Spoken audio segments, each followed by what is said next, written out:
Sistema tegumentar, formado pela pele, unhas, pelos e glândulas que produzem gordura e suor. Isso aí, sobretudo, a resposta nós vemos através da pele, né? Então, é responsável pela proteção da superfície do corpo.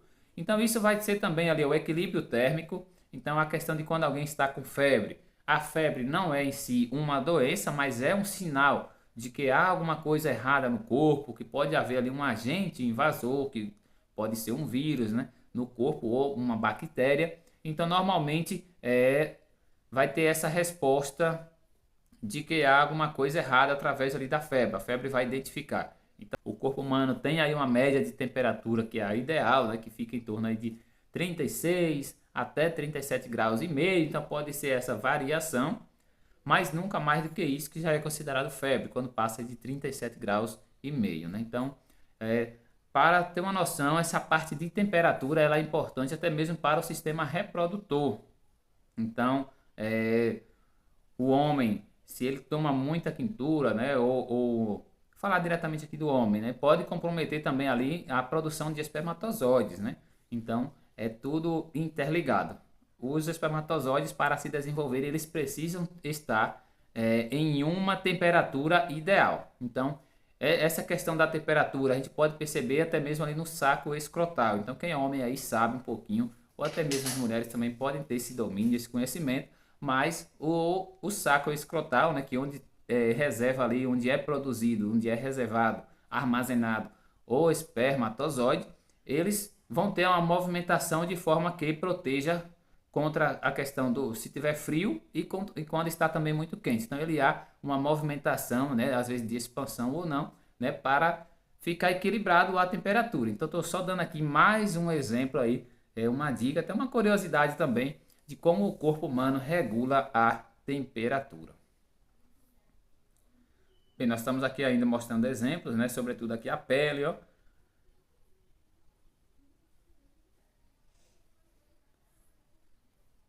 Bem, o sistema muscular esquelético é composto por músculos, ossos e tendões.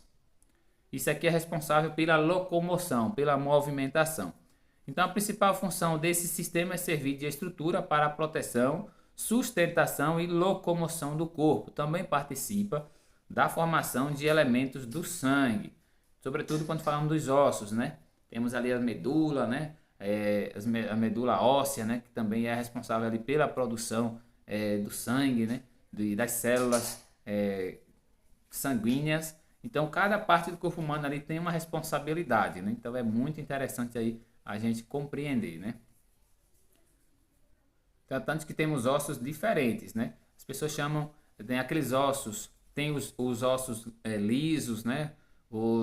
Como é o caso desse osso aqui da movimentação aqui do braço, né?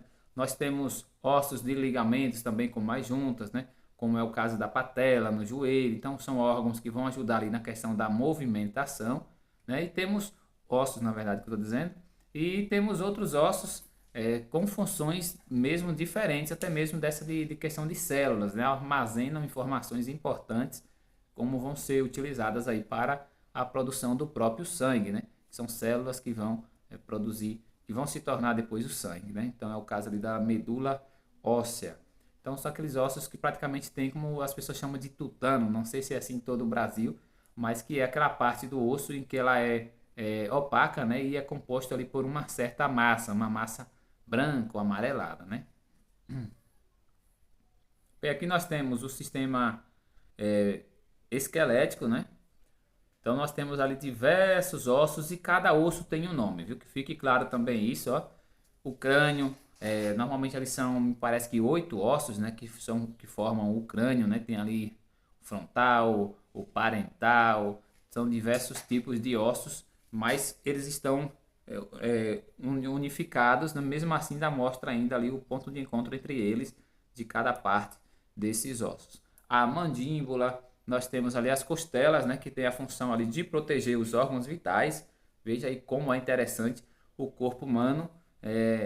As costelas têm essa função de proteger os órgãos vitais. Repare que é ali entre as costelas, né, no caso ali fechado com a coluna. Então as costelas vai trazer essa proteção de preservar ali o coração de proteger os pulmões. Então é muito interessante aí a proteção dada pelas costelas. Repare que as costelas estão na parte superior, já na parte mais inferior do abdômen é uma região menos protegida. Repare na imagem aí que fica somente a coluna. Então isso vai favorecer o quê? O próprio desenvolvimento de uma gravidez, de uma gestação, porque precisa haver a expansão, né, da parede abdominal. Então repare aí que onde que é desenvolvida a gravidez. Então não poderia ser fechado completamente de costelas, até porque dificultaria a nossa movimentação. Então repare que tudo é baseado em uma inteligência para o funcionamento do corpo humano. Nós temos ali também a cintura pélvica. Quando uma mulher ela engravida, nesse curto prazo aí de 9 meses, até mesmo a pelve ela começa a ter uma expansão, ela começa a ter uma movimentação diferente, uma abertura maior, que vai favorecer o nascimento de uma criança, né? Então, o corpo humano, até mesmo essa parte óssea, ela tem essas especificidades de haverem modificações, né? Bem, aqui nós temos os membros inferiores, né? Também cada um com seus nomes, né? Os ossos, ali o fêmur, que é o maior osso do corpo humano. A patela é responsável ali apenas para proteger, né, o ligamento de um osso da tíbia, né, fíbula com o fêmur. Então é apenas um osso para favorecer a movimentação ali no joelho, né? Então há muito desgaste também aí nesse osso.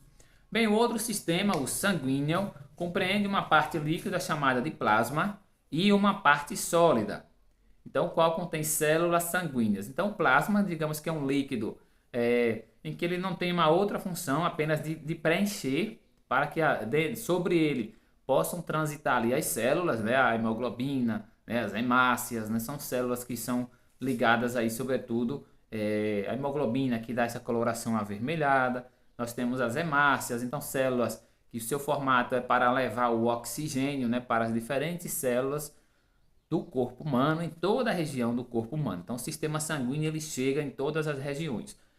Ele é visível quando nós observamos as veias, as artérias. Isso aqui está relacionado, por exemplo, às pessoas que têm problemas de pressão arterial ou que estão com colesterol alto. Então, a gente, ao compreender o sistema sanguíneo, a gente pode também favorecer melhor o entendimento sobre essas doenças, como elas ocorrem, como é o caso das pessoas que utilizam a insulina. Por que que precisa? Porque o pâncreas não consegue mais produzir a insulina, né, esse hormônio, né, e assim o corpo deixando de ter a insulina, essa substância que vai atuar no equilíbrio na questão da glicose no sangue. Então, sem a insulina, vai haver o que? Depois da alimentação, vai haver logo uma grande concentração de açúcar no sangue, né, da glicose. Então, um nível muito elevado, e isso vai causar um adoecimento, né? As células não suportam tanto glicose de uma só vez. Mas quando ao contrário, esse reservamento é feito, né, no formato de glicogênio, né, glucogênio, então um nome assim, e também quando a gente está com fome, começa a ser liberado, o glicogênio começa a ser quebrados novamente para voltarem a ser açúcar. Então a gente consegue ficar um dia sem comer, vai sentir fome, mas o corpo vai começar a gastar essa reserva que ele tem, né? Claro, se passar mais tempo, vai começar a perder outros tipos de reserva, de gordura, ou até mesmo a parte da massa muscular, não pode também, né? Pronto, então nós temos aqui, ó, algumas células aí sanguíneas, como os leucócitos, né, os eritrócitos e as plaquetas. Então aqui cada uma também tem algumas funções, por exemplo, ali na questão da imunidade, atuam nessa questão da imunidade, de identificarem agentes invasores, que são os vírus. Então é ali no sangue também que são produzidas essas reações, né, os anticorpos, né, e para que possa combater assim que chega um vírus, que o vírus a tendência é entrando por vias aéreas, vai se alastrando ali no pulmão, pode se espalhar também em outras partes do corpo, mas quando há já o anticorpo ali para combater, então vai impedir que aquele vírus entre na célula. E entrando na célula vai causar o quê? A morte da célula e em grande quantidade vai causar, claro, a morte de muitas células e isso o corpo humano vai sentir. Então vai haver ali o adoecimento daquela pessoa, né? Bem, a função do sangue é transportar substâncias essenciais à vida, como a água, nutrientes e oxigênio. e também transportar produtos que devem ser eliminados. Quais deles? Por exemplo, os gás carbônico, né, que também são reações aí das células. Então a gente está respirando, é uma ação ali da entrada do ar o oxigênio e da saída o gás carbônico. Claro que não somente o gás carbônico. O ar atmosférico ele é composto pela maior parte por nitrogênio. Então a gente, ao inspirar, né, a gente vai trazer muito nitrogênio, mas ele não é útil ao corpo humano. Então ele volta da mesma forma que ele entrou. Já o oxigênio não. Entrou muito mais oxigênio. Quando a gente expira, sai mais o que? Sai o nitrogênio, da forma que entrou, ele sai. Já o oxigênio entrou, a maior parte ele é retido e é pegado de volta ali o gás carbônico. Então volta aí o gás carbônico e o nitrogênio. Claro, com um pouquinho de oxigênio também retorna aí nesse movimento aí pulmonar. Bem, o outro sistema aí fundamental é o cardíaco, também ligado aí ao mau funcionamento. Um mau funcionamento vai causar aí muitas doenças, né? Então, participam aí dos vasos sanguíneos, né? Então, são completamente interligados aí com o sistema circulatório.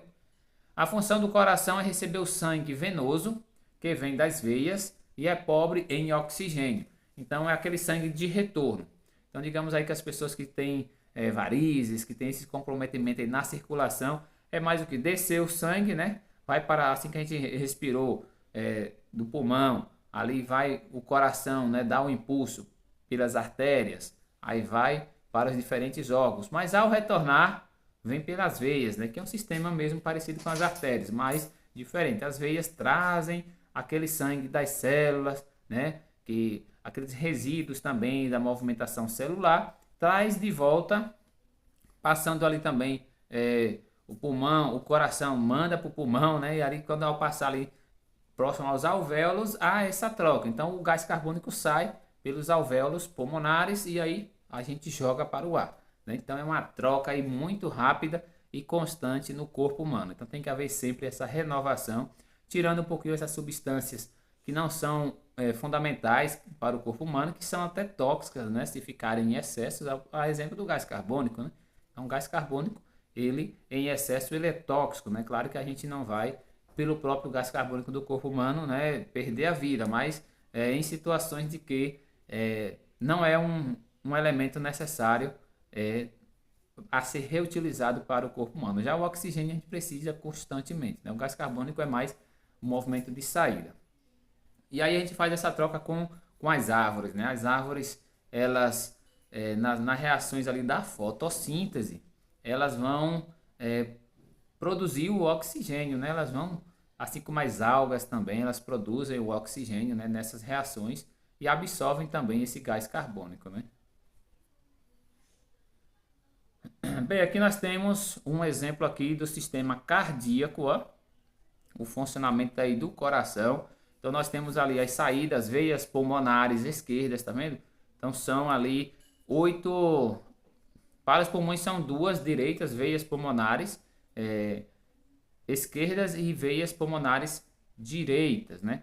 Aí nós vamos ter também as artérias, também mais duas artérias, né? Para o pulmão esquerdo, né, e para o direito. Então a gente vê aqui na imagem acima, ó, artéria pulmonar. A artéria pulmonar, ela vai receber ali também, né? A artéria pulmonar, ela vai receber o oxigênio, né? Já que passou ali, que vem do pulmão, e aí ela vai mandar para os órgãos, né, do corpo humano. E as veias, já recebendo esse sangue que retorna, né, dos órgãos, né, do corpo humano, recebe esse sangue e o coração faz essa distribuição. O coração manda ali para o pulmão, né, onde o gás carbônico é expelido. Então nós temos ali, ó, diferentes ramificações justamente por isso, porque nós temos o sistema circulatório. Ele tem o superior, né, que é do coração também para o cérebro, e nós temos do coração para o restante do corpo, para os órgãos, né, para os outros órgãos e membros. Então, por isso que nós estamos vendo aqui, ó, diversas entradas e saídas, né, do coração. Mas o coração em si ele é composto ali por quatro partes, né, que é o átrio, que é a parte da entrada, né, átrio direito, tem o átrio esquerdo. E nós temos ali agora o ventrículo, né, direito e o ventrículo esquerdo. Então eles estão ali, eles fazem essas trocas constantes, né, através do impulso, e assim há essa toda a movimentação do sangue. Então esse órgão aí é uma grande bomba mesmo, injetora aí dessa movimentação do sangue, né? E funciona aí desde o primeiro momento da vida da gente até o último, né? Então é um órgão que não pode parar mesmo, né? E é perfeito aí o seu funcionamento. Repare que entre uma parte e outra dessas 4 que eu citei, há sempre algumas portinhas que abrem quando há esse impulso, né, para que o sangue passe. Então o sangue entra e fecha, porque não pode o sangue retornar, né? Então há sempre essa movimentação, fechou. Então é chamada aí dessas válvulas, né? Então há muitas pessoas que têm problema cardíaco, normalmente é também aí nessas válvulas, quando elas não têm mais o estímulo, né, de funcionar, de abriu quando o coração pulsou, fechou, para que o sangue não retorne. Então é interessante a gente compreender aí essas partes do coração. Então são 4 partes aí. O sistema vascular compreende ali as artérias, os arteríolas, que são pequenos vasos, né? Os capilares, as vênulas e as veias. Os vasos sanguíneos transportam o sangue para todo o organismo e o trazem de volta ao coração. As artérias transportam o sangue que contém os nutrientes e o oxigênio às células, que são as menores partes que compõem ali o tecido, né, de cada órgão. É lá que acontecem as reações. Então tudo vai para a célula, o metabolismo do corpo humano. A parte micro só acontece nas células, que só é possível ver no microscópio e ainda em alguns, né? Então as veias transportam as substâncias a serem eliminadas. Então a gente pode perceber aí, tanto que tem algumas pessoas que ao se cortarem, elas dizem, meu sangue está forte, meu sangue saiu um vermelho escuro, mas ali não é porque é igual. A artéria pode ser o sangue mais claro, né? Já a veia, né, ao retornar o sangue, pode ser o sangue mais escuro. Então, às vezes a pessoa se cortou, está vendo aquele sangue forte, não é porque está bem de saúde, não. É porque aquele sangue ali, sendo da veia, ele é carregado também com essas substâncias a serem eliminadas, né, que são também ali o gás carbônico, por isso que tem essa outra coloração um pouquinho mais escura também, né? Então, tem que saber essa diferença. E nas visitas as pessoas falam muito isso, né? Tô com sangue forte, tô com sangue bom, mas não é assim, só vai saber através de um exame, né? Bem, o outro sistema aí, o linfático, poucas pessoas conhecem ele, né? Mas algumas coisas são perceptíveis, né? A exemplo de quando temos alguns nódulos, né? Temos alguns ferimentos ou talvez ali com ou alguma infecção, vai haver algum nódulo na axila ou na virilha. Então isso é alteração, é uma resposta do sistema linfático. Normalmente aí quando há alguma bactéria, concentração grande ali de bactérias ou mesmo até questões virais também pode acontecer, mas é mais até por bactérias, inflamações, né? Então um dos exemplos disso são também às vezes são causados por aqueles furuncos, né, que tem também que causam essa inflamação na pele e podem causar também alguns nódulos também no corpo, né? Então os nódulos também, assim como a febre, esses nódulos são chamados de ínguas, né? Eles crescem por um tempo, às vezes ficam dolorido, perceptível, mas depois de um tempo eles voltam ao normal. Então isso ali é uma questão de equilíbrio. Normalmente ali há uma concentração maior, né? Até mesmo dessa informação ali de bactérias. Então há essa informação de que há alteração no corpo, né? Bem, o sistema leva a linfa contida nos espaços entre as células para a corrente venosa, assim evitando que bactérias, vírus e células cancerígenas circulem pelo corpo. Ó, tá vendo aí como é interessante?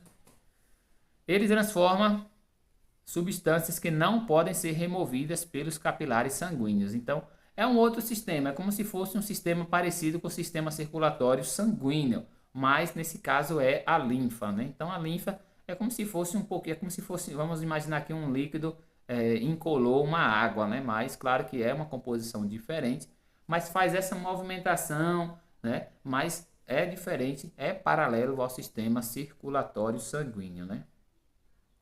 Bem, o sistema aqui também tão importante, o respiratório. constituído pelos dois pulmões e pelas vias respiratórias, que é o nariz, a faringe, laringe, traqueia, que já é aqui, a traqueia já é a parte que há esse dividimento, né, para os dois pulmões, né, então é a traqueia que vai agora levar ali o oxigênio, né, ou trazer de volta, né, para o nariz, ali para ser expelido, né.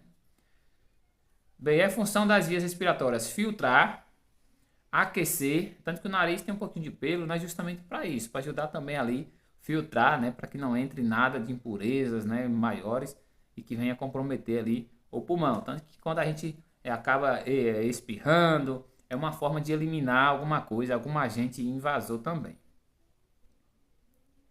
E também é a questão do aquecimento do ar em que é inspirado, né? Então há todo esse controle aí, a temperatura, tudo isso é feito aí pelo sistema respiratório através ali, sobretudo, do nariz. Então respirar pelo nariz é melhor, viu? Do que até mesmo pela boca, né? Nos pulmões ocorre a troca gasosa, o oxigênio é capturado, ó, pelas células sanguíneas. Então no final aqui do pulmão, vou botar aqui a imagem mais acima, o pulmão um pouquinho mais abaixo, né? Então há essa troca aqui o final do pulmão, mas aqui passa sempre os vasos sanguíneos ali, ó, e vai em contato direto com o coração. Então pegou o oxigênio aqui que estava nos alvéolos pulmonares e leva já para o coração para ser redistribuído para o corpo. A mesma coisa quando chega aqui o gás carbônico que o coração manda, né, que acabou de recolher do corpo, manda para os pulmões e uma grande parte aqui já é eliminada, faz essa troca gasosa. Então sai o gás carbônico e o sangue continua. Então é essa movimentação constante no corpo humano.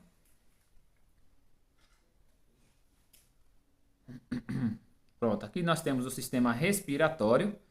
Repare aí, ó, a cavidade nasal, a narina, nós temos a faringe, né, que é uma parte também aqui, ó, do início ali da garganta, né? A laringe mais abaixo e é onde já entra para a traqueia, né? Então, há uma parte aqui em cima que é compartilhada também com o tubo digestório, né? Que é onde entra também os alimentos, né? Que é também o mesmo canal, né? A boca também a gente serve para respirar e também para comer, né? Mas é uma pequena parte aqui que fica para as duas, tanto que se há um engasgo, né, de um alimento, pode comprometer e fechar também a via respiratória, né? Tem um vídeo no canal aí sobre como lidar com situações aí de engasgo, né? Então tem a manobra de Heimlich. Então tem um vídeo aí produzido antes desse, foi gravado esse aí de a manobra de Heimlich, como é que faz para que alguém quando está engasgado possa melhorar. Sobretudo pressionando aqui, ó, o diafragma, né? O diafragma é um músculo que fica ali, ó, abaixo dos dois pulmões. Então o diafragma ele se expande quando ele acha essa movimentação para cima. Aí o ar sai, então ele meio que esvazia os pulmões. Aí quando ele relaxa, o pulmão enche, né? O pulmão encheu, ele relaxa. Quando é para esvaziar o pulmão, sai o ar, então ele sobe. Então o diafragma faz esse movimento, ó. Aí fechou. Agora quando o pulmão enche, ele volta ao normal. Quando ele sobe, o pulmão esvazia. Quando o pulmão enche, aí o diafragma também relaxa. Então fica aí esse músculo que é importante, ó, para a entrada do ar e a chegada do ar também aos pulmões. Por isso que quando alguém aí joga a bola, leva uma bolada aqui na altura da barriga, fica sem ar. Por quê? Porque pressionou tanto o diafragma expandiu ali, né, e tirou muito ar do pulmão de uma só vez. E aí a gente fica ali sufocado. Já aconteceu isso comigo também, viu? Bora lá, sistema digestório é formado por uma parte superior, a boca, né? Como também o sistema respiratório, a faringe e o esôfago. Então nós temos ali essas três partes. Primeiramente, né? O esôfago é esse tubo aqui também, onde desce o alimento, né? Ele não é um tubo aberto, mas ele é um tubo assim fechado quando a gente engole. Então ele começa a fazer esse movimento assim, ó. Então assim ele vai empurrando o alimento, ó. Então ele faz esse movimento, vai empurrando o alimento até o estômago. É por isso que alguém até deitado consegue, até mesmo alguém que estiver plantando bananeira, né? Não sei se todos conhecem esse termo, né?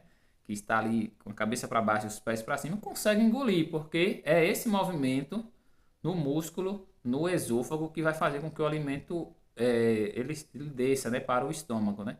Então não é um tubo assim aberto, engoliu, caiu no estômago, não. Então é por isso que tem que mastigar bem os alimentos também, ter cuidado, comer devagar.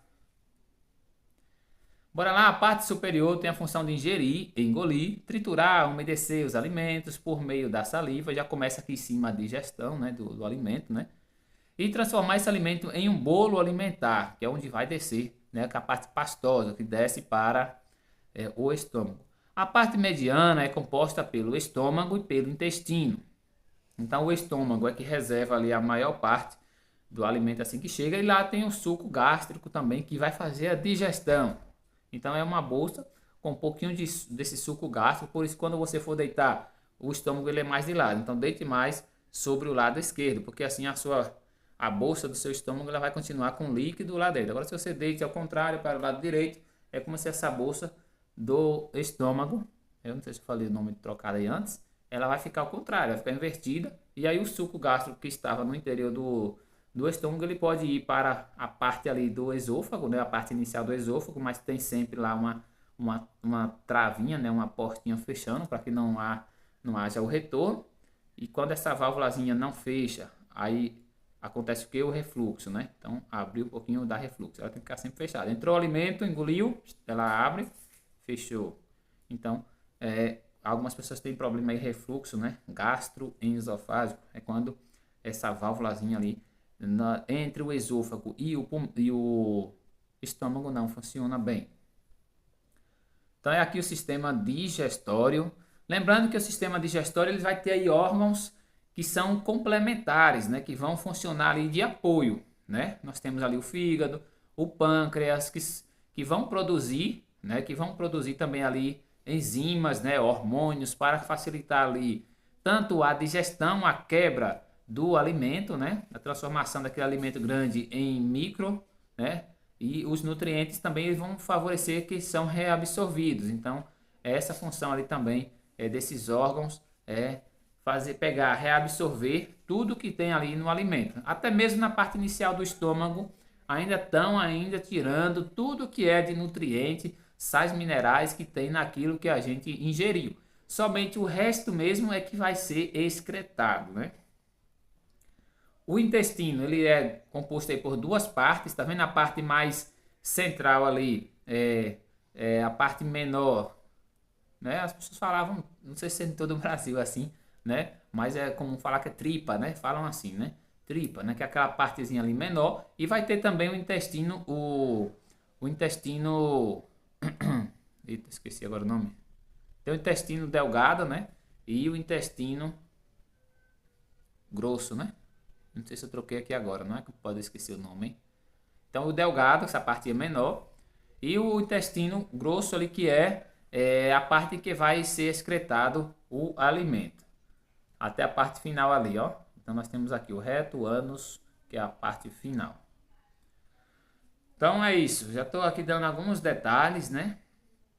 Nós vamos ter ali a questão da apêndice, tá vendo lá, ó?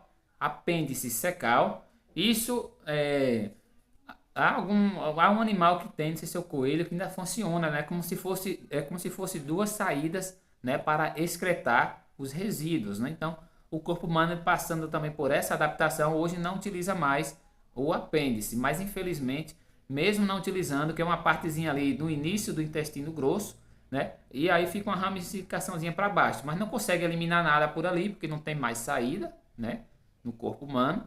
E esse pequeno filamentozinho que vai ter ali pode às vezes ficar alguma semente de um fruto que a gente comeu, ou de um caroçozinho de tomate que não foi ali talvez quebrado no estômago, alguma coisa. E às vezes pode dar uma inflamação, isso é chamado de apendicite. Então temos pessoas aí que muitas fazem cirurgias, né? Porque deu inflamação na apendicite e algumas podem até ser graves, né? Então há casos aí mesmo complicados. Então às vezes é por parte dessa parte final aí, dessa troca do intestino delgado com grosso, em que vai ter o apêndice secal, apesar de que ele não tem utilidade nenhuma. Então é um órgão que perdeu a sua função aí ao longo dos milhares de anos, ele foi deixando de ser útil, né? Mas ainda é um animal que funciona também com esses dois sistemas excretores, né? O ânus e o apêndice. Isso aí agrada muito quem estuda a questão da evolução, né? Então vai ver que o corpo vai também se adaptando. Então até mesmo os dentes. tem umas pessoas que não têm os 32 dentes, mesmo adulto, então não nasce todos, é porque também o corpo vai vendo com as adaptações, né, a forma de vida, pode ser que não seja necessário mais ter esses últimos dentes, né, o siso, né, mas eles são problemas, né, às vezes não nascem mais, a parte que começou pode dar problemas, infecções ali e tudo isso requer cuidado, né. Bora lá, sistema urinário, tem me auxiliar aqui, a minha esposa que está aqui do lado, não quer aparecer, mas ela está aqui, viu? Bem, o sistema urinário abrange ali a uréteres, bexiga e rins. Então, compete ali os rins, fazer primeiro essa filtragem, né, dessas substâncias líquidas que temos ali no corpo humano, tanto também ali da água que a gente ingeriu, dos líquidos, né? Então, eles vai fazer ali também essa distribuição, essa, digamos que a parte que é aproveitável vai para o sangue e também essa pega a parte que não serve, que está ali, digamos que são partes tóxicas, né, que está no corpo humano, né, partículas que não devem estar na corrente sanguínea também são eliminadas. Então é um sistema também, ó, eu acabei de falar, a função de filtrar os elementos tóxicos do sangue que são eliminados na urina, tá vendo? Então nós temos ali os dois rins, muitas pessoas vivem com um só rim, né, dá para viver assim, né, mas às vezes o mau funcionamento, né, dos rins, aí realmente são doenças que acabam ficando crônicas, né, dependendo mesmo de acompanhamento, né, hemodiálise, né, para que possa haver também ali o funcionamento, né, a eliminação dessas substâncias que estão no sangue, né, não pode haver o acúmulo, né, então o sangue precisa ser renovado constantemente. Tem pessoas que não fazem isso mais, o corpo não faz isso mais de forma natural. Então se submetem a procedimentos aí de hemodiálise, né, para eliminar essas substâncias. Bem, o sistema genital, esse sistema aí, ele precisa ser sempre mais conhecido, estudado, né?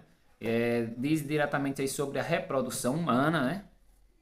Então temos órgãos diferentes para o homem e para a mulher, repare aí, ó. Já os outros sistemas são comuns, né? Nos homens é formado por pênis, uretra, dois testículos. Eu falei antes aí que o testículo ele tem uma expansão e uma retração, sobretudo para manter uma temperatura ideal, favorecendo que os espermatozoides produzidos possam ficar ali úteis, né, para quando você quiser ali e ter um filho, né? Então, ele está lá bem, já foi produzido, leva um tempo também para o espermatozoide ser produzido, há todo um processo, tem a parte de armazenamento, de produção, até ser eliminado ali pelo canal diferente, né, naqueles momentos ali de prazeres, né? Então, leva também um tempinho ali para que eles percorra, né? Já o líquido seminal, que é a parte mesmo visível, né? Ele já vai estar ali próximo à uretra, né? Então é uma vesícula, né? Não é tudo aquilo que ele é eliminado, por exemplo, em uma ejaculação que veio do testículo, não. Só os espermatozoides, né? Que eles vão lá devagarzinho lá e é o tempo que você vai aí namorando tranquilamente, né? Com bom espaço de tempo, né? Canais diferentes, normalmente é onde faz ali essa vasectomia, né? A vesícula seminal é essa que já está próxima à próstata, então já está ali. Quando chega ali, mano, não tem mais como você demorar muito mais não no namoro, viu? Então você vai ali nas prédicas, né? Vai devagarzinho, mas quando chegou ali, os espermatozoides já chegaram, que eles caminham lentamente, né? Tem os flagelozinhos ali que vai levando eles. Quando chega ali próximo à próstata, tem a vesícula seminal ali pronto. Quando chegou naquele líquido ali agora é um negócio ligeiro, viu? Então, por isso que quem faz vasectomia continua, tem a ejaculação normal, né? Então, só vai ter ali a não presença do espermatozoide, que ficou lá retido na questão da... Quando você amarrou ali ou cortou, né, o canal deferente, né? Que vem lá do epidídimo, né? Do testículo, que iria subir para pegar o líquido da vesícula seminal para assim ser ejaculado, né? É isso aí. Nas mulheres é composto pelos ovários, né? Duas tubas uterinas, né? Uma para a direita, outra para a esquerda, né? Então tem acima do útero, né? Tem ali e temos ali os ovários, né? A tuba uterina e também a vagina aí pela vulva. Então a vagina também é interessante aí compreender como que é o funcionamento também do corpo humano, né? Feminino. Até os homens também têm que ter uma noção mínima aí sobretudo na questão relacionada também ao prazer. Estamos falando aqui do órgão reprodutor, né? Então há o sistema ali, ó, responsável por produzir hormônios que participam no desenvolvimento e na manutenção dos caracteres sexuais. Os hormônios é que vão desenvolver ali os caracteres sexuais, né? Diferentes às vezes de uma pessoa para outra, né? Na maturação final dos espermatozoides e óvulos. E óvulo, né? No desejo sexual, então tudo isso ali é o estímulo através dos hormônios, né? A questão do prazer, então tudo isso às vezes é necessário ali um bem-estar, um clima agradável, né? Para que tenha aquele desenvolvimento, para que o cérebro, né? Não sei se é o epidídimo, né? Hipotálamo, epidídimo, que é responsável por enviar sensações, né? Daquele contato sexual que está tendo. Então vem mais daqui a sensação do prazer, né? A partir de estímulos, né? Sexuais. Bora lá. Sistema endócrino formado pelas glândulas que produzem os hormônios. Então, o médico especialista aí é o endocrinologista, né? Os quais são lançados diretamente na circulação dos vasos sanguíneos, alcançando todas as partes do organismo. Os hormônios desempenham diferentes funções, como controlar a velocidade das reações químicas, regular o equilíbrio de água no corpo, crescimento e desenvolvimento, as funções sexuais, entre outras. Então, aqui a maturação mesmo vai acontecer ali, por exemplo, com 12, 13 anos, o corpo humano passa por grandes transformações. Então ali, quando há uma produção em maior quantidade de hormônios, que vai modificar a voz, que vai favorecer o nascimento de pelos, né? Então, há essas alterações devido ao recebimento de hormônios, então, que vão gradativamente fazendo parte ali do corpo humano. Até, por exemplo, nos 45, menopausa, é também a diminuição da produção desses hormônios, não constantemente. A questão de hormônios aí é desde ao nascer até a primeira lágrima ali, o primeiro choro também já é uma produção de hormônio, né, que causa isso, né? Até a idade mais avançada, quando há uma diminuição, o corpo produz menos, aí o corpo começa a sentir também muitas alterações, né? E também é o processo natural que causa o envelhecimento, né? Então isso é natural. É isso aí, amigos. Eu agradeço a sua presença até aqui. Fico por aqui. Tem sempre mais vídeos aí no canal.